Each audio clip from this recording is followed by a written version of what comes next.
It's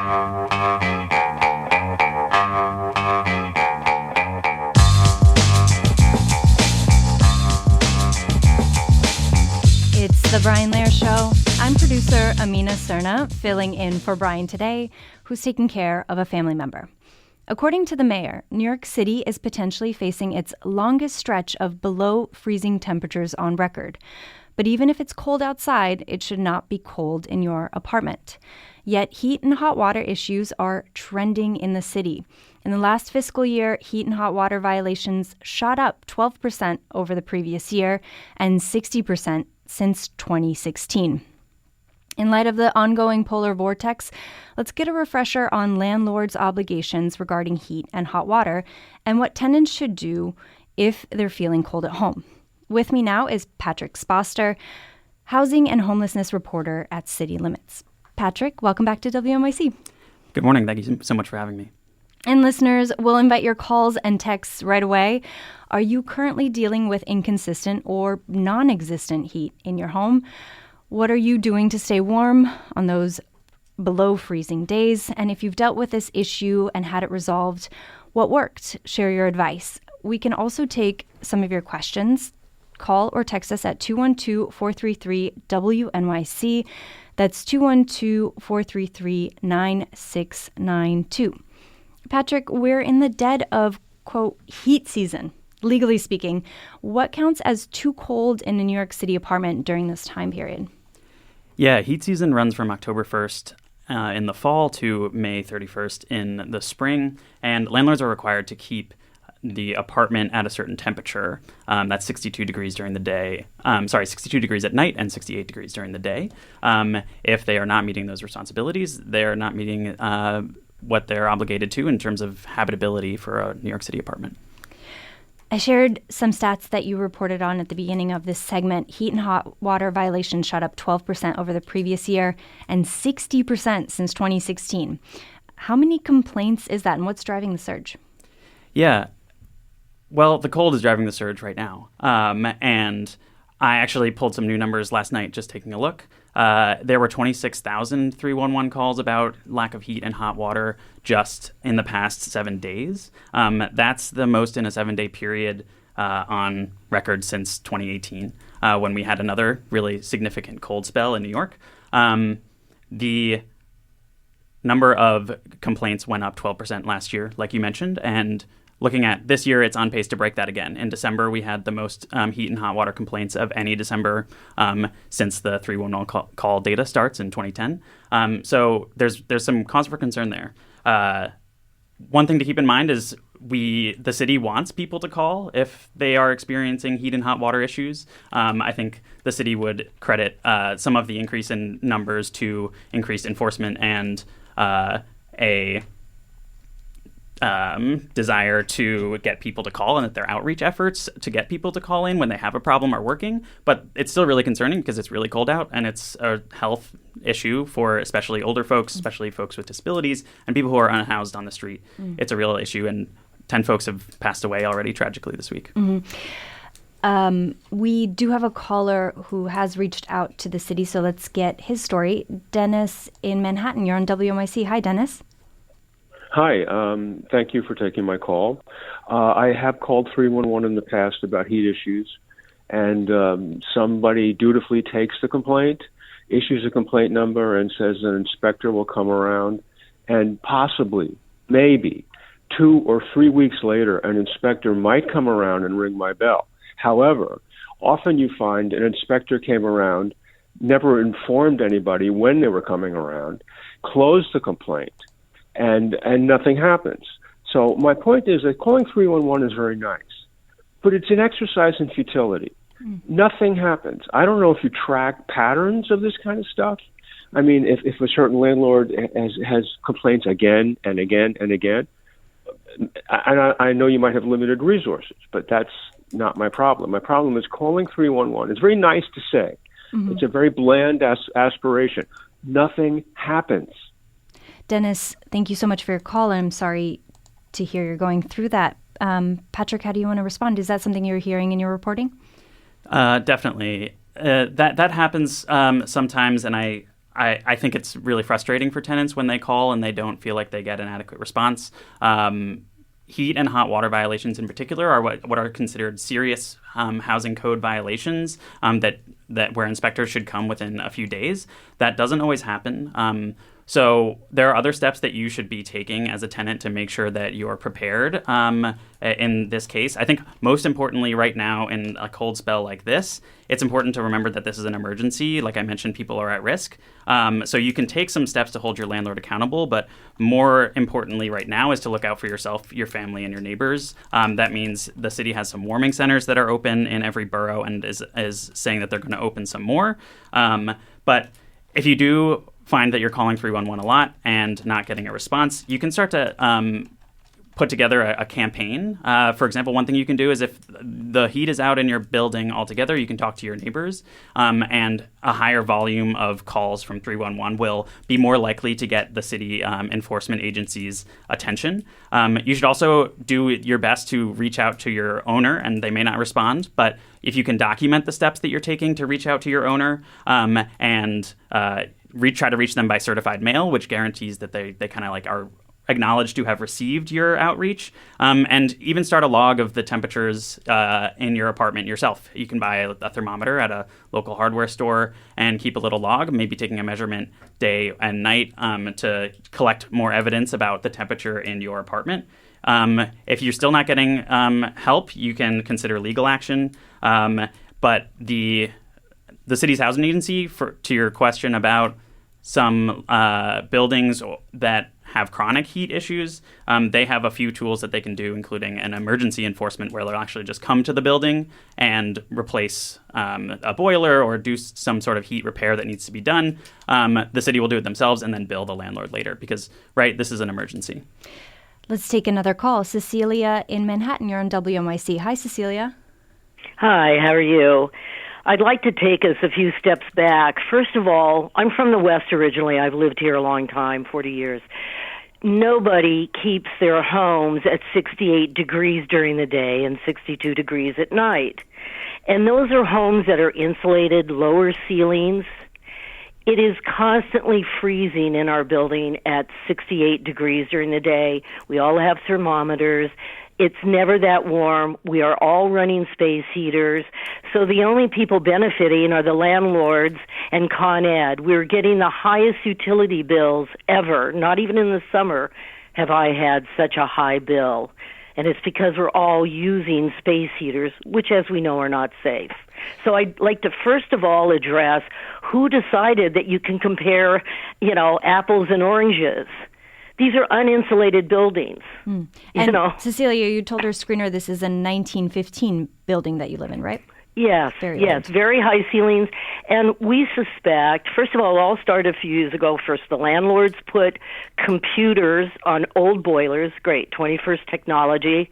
And then we could tell they had it on a timer, so we called them on that. But when the heat does come up, it's never on long enough to really heat up these rooms. Cecilia, thank you so much for your call. And Patrick, how much of this is an infrastructure problem? You mentioned in your reporting that Met Council sees a lot of the heat and hot water problems in older rent-stabilized buildings. Is this genuinely an infrastructure problem concentrated in older buildings, or are rent-stabilized tenants more likely to report these issues? A little bit of both. In my reporting, I found that some of the neighborhoods with the most housing code violations were in Upper Manhattan, in Harlem and the Heights, in the South Bronx and the Northwest Bronx, and in Central Brooklyn. Those are areas where there's a lot of older housing, a lot of potentially rent-stabilized housing stock.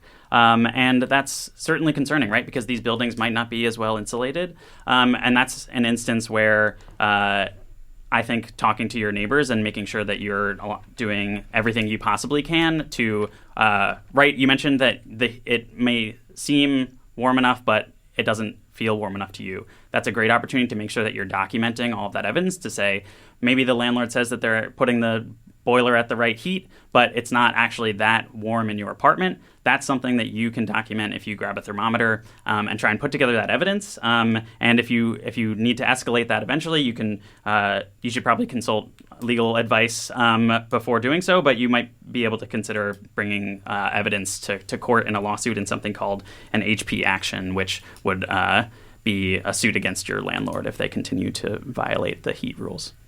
Here's a text from a listener. I live in a rent-stabilized apartment. I have access to a thermostat I can turn on. My landlord says that he does not have to maintain my heat at 68 degrees because my lease says the tenant pays for heat. Is that legal, or is he required to keep it at least 68 degrees and I can supplement with a thermostat if I want it warmer? If that is legal, why? It's a rent-stabilized place. My costs shouldn't shoot up in the winter. Do you have a response? I'm not sure about the particulars of this case, but the landlord is required to keep the temperature at a certain level. If you have control over the temperature in your own apartment, you might be able to control that and set the heat at a certain level. But as to the extra bill that it might cost you, unfortunately, the landlord is not necessarily responsible for. The landlords often pass on the financial costs of heating to tenants. Let's go to a landlord who is calling in. Tina in Harlem. You're on WNYC. Hi, Tina. Hi, thanks, Amina. I wanted to call in because I have a small brownstone with 3 tenants, and I live here in the building. It was renovated 30-some years ago with baseboard heating, and it's only a few feet along each exterior wall, which is not enough to heat the whole apartment. They didn't insulate properly, like a previous caller mentioned.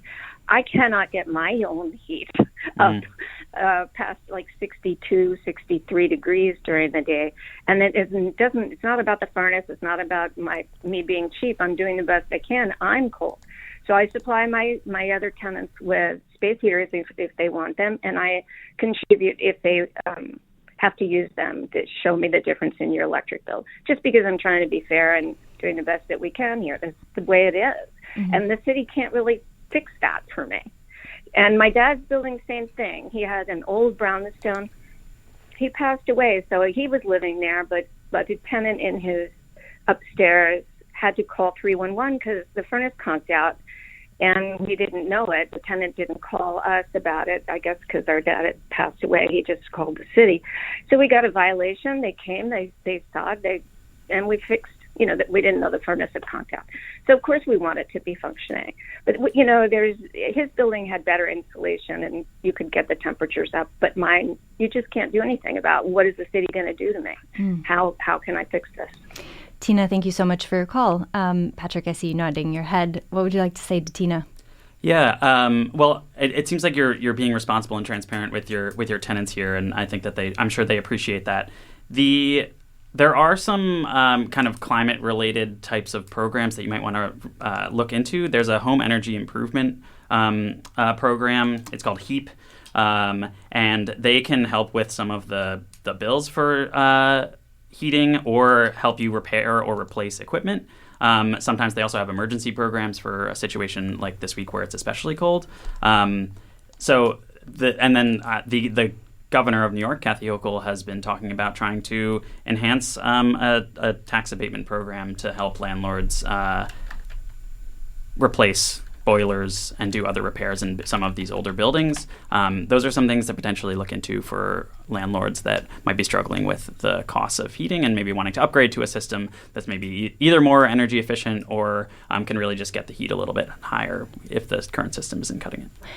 Let's take a call. Sarah in Brooklyn. Hi, you're on WNYC. Hi, Sarah. Hi, I'm calling in regards to the fact that our buildings had problems with our boiler ongoing since about 2018 that the landlord has known about. And every winter we have a period of time where there's no heat. And that, of course, was this Saturday and Sunday. I, in direct contact with him, asked for space heaters. We have a few disabled people in the building, and also we had a gas smell that was permeating and burnt oil that was filling into some of the apartments. And this is not the first time this has happened. I told the landlord on December 3rd this had happened. Anyway, to add to some of the other callers, I am an advocate for calling for 311 and talking to HPD, But it does feel like, as a sweet-talking landlord, when he meets with these people, he sort of skirts around the issue, or maybe he fixes something temporarily so they don't see it. But these are all like open violations that are continuous, and our building is having a hard time figuring out how to address it when it feels like, again, it's sort of like we're left to fend for ourselves, and he's constantly breaking the law and nobody's paying attention. Sarah? My question is, I mean, I'm the organizer sort of our building, but is it possible, for us to, I'm not asking for $1 million, just like the basic needs and requirements.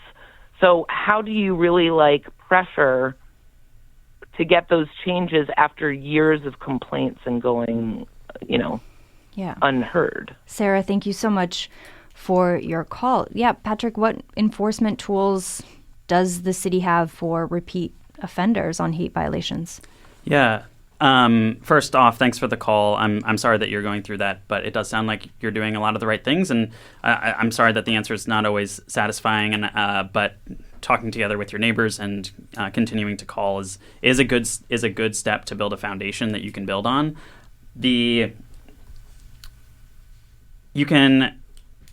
I think that you're doing the right thing here. I know that it's frustrating. The city, if they get an inspector out there, you can try and make sure that they take a look at the whole building. You can file a complaint for a unit in your building, but also if you have a bunch of tenants working together, you can file a heat complaint for the building as a whole. Some of these buildings and landlords that have chronic problems will go through something called the Alternative Enforcement Program that HPD has. And unfortunately, in order to get your landlord in a program like that, where the city's taking a closer look, is really just going to take kind of the public pressure that you're applying. The new mayoral administration has signaled that they want to take these types of issues pretty seriously. They restarted this mayor's office to protect tenants, and it's still early days for that administration, so we'll see how that plays out and if they are able to kind of make some progress on some of these chronic issues, because certainly you're not the only building in the city that's had these for a number of years. Let's take another call. Pauline in Queens, you're on WNYC. Hi, Pauline. Hi, thank you so much for taking my call. So I rent a room from my landlord. I've been there for almost 10 years. He's a wonderful landlord. But this year with the heat, it's my I have a thermostat. It's set to 80. Like the pipes are warm, but the heat's not emanating. So I believe that it's technically not zoned for renting. I don't want him to get in trouble, but it's freezing in the house, and I don't know what my rights or what I'm able to do about it. Pauline, thank you so much for your call. Patrick? Yeah, that's a hard situation, Pauline. I'm sorry. If you do file a complaint with 311, your landlord will be notified that you filed a complaint. So that's just something to keep in mind. I think tenants, maybe in your situation where they have a mom and pop landlord, so to speak, or even tenants that might be fearful of retaliation from their landlords, often that's a good thing to keep in mind, is that if you do file a complaint, the landlord will know about it. In terms of trying to solve your problem, I think I would recommend maybe seeking advice. I often send tenants to the Met Council tenant helpline. I think that the staff that they have there are really helpful, and that might be a good place to look into, to call to get some answers about this particular situation. We asked listeners for tips. We got a text that suggests that heated blankets are better than space heaters. And here is Mike in Madison, New Jersey. Hi, you're on WNYC, Mike. Hi there. Just a quick suggestion. If the windows are cold, the trick is to insulate them, and an easy way to do that is with bubble wrap. If you can get that at the hardware store, it just adds the insulation, keeps the heat inside a little bit better. Thank you so much for that tip, Mike. Patrick, I want to ask you about newer rent-stabilized buildings because we didn't get a chance to talk about them yet. We're seeing tenants of a building located in Williamsburg report on their Instagram page that they've been without hot water for 5 days straight. Are market rate tenants underreporting, or are landlords of rent-stabilized buildings more prone to neglecting their properties? This is a hard question to know exactly the answer. I will say that generally speaking, folks in some of these rent-stabilized buildings, in my experience, especially in folks that might be older or vulnerable or don't speak English, might be less likely to call 311 than other folks. I think the nature of the rent-stabilized question is also a nature of the fact that a lot of those buildings are older and they just have a couple more repair needs. I think regardless of what type of housing you live in, you should call and seek help if you need it. And keep in mind and look out for your neighbors, and especially this week, make sure that you're taking the steps you can to be protected. I read that text where listeners suggested a heated blanket instead of a space heater. And we know that so many of the fires at this time of year start because of space heaters. Some tenants also put themselves at risk by using their oven for heating. Are there safe ways to stay warm in an apartment in this frigid weather? Anything you'd recommend? I'd definitely be really careful with space heaters. I think the recommendation about insulating the windows is really helpful. I've also before used kind of like a saran wrap and a hairdryer to put an extra layer of insulation around a window that can be really helpful. I think the other thing to keep in mind is don't wait to act. And if you're really in an emergency and you're really freezing cold there before it gets too serious, consider talking to a neighbor or a family member, or the city has some warming centers that are open that you can find on 311's website. There are 2 in each borough, and I believe they're adding some more this week. Another question about newer buildings. Shouldn't they have functioning boilers if they were built in the last few years? Is it an insulation issue then? It's hard to say. I think your landlord turning on the heat is dependent on your landlord. Sometimes there are good landlords and there are bad landlords. If you're having trouble with your heat, it's hard to say if it's a structural issue or if it's an issue with the management of the building. In either case, taking the steps that I outlined is a good place to start. Whether that's talking to your owner directly, that's the first thing you should do, and then documenting, calling 311, and escalating as needed.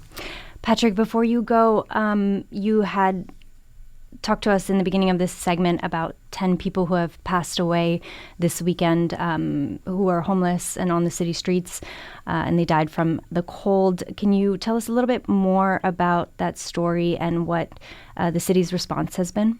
Yeah. So 10 people have died from the cold. It's not clear that all of them were unhoused, but the city did say that several of them had been in the shelter system before. There's something going on right now called a Code Blue, which means that the barriers to entering shelter are lowered for all New Yorkers. So if you are having trouble with your heat, or you see someone on the street that's out in the cold, you can call 311 to try and get those folks placed into shelter to make sure that they don't freeze. The city says they've done about 500 placements this week, and have a street outreach team that's going out and trying to meet people, but people fall through the cracks, as we've seen. So if you do see someone that might need help, the city recommends that you call 311 and try and get them to a warm place. Patrick Spauster is housing and homelessness reporter at City Limits. Patrick, thank you so much for your time today. Thank you for having me.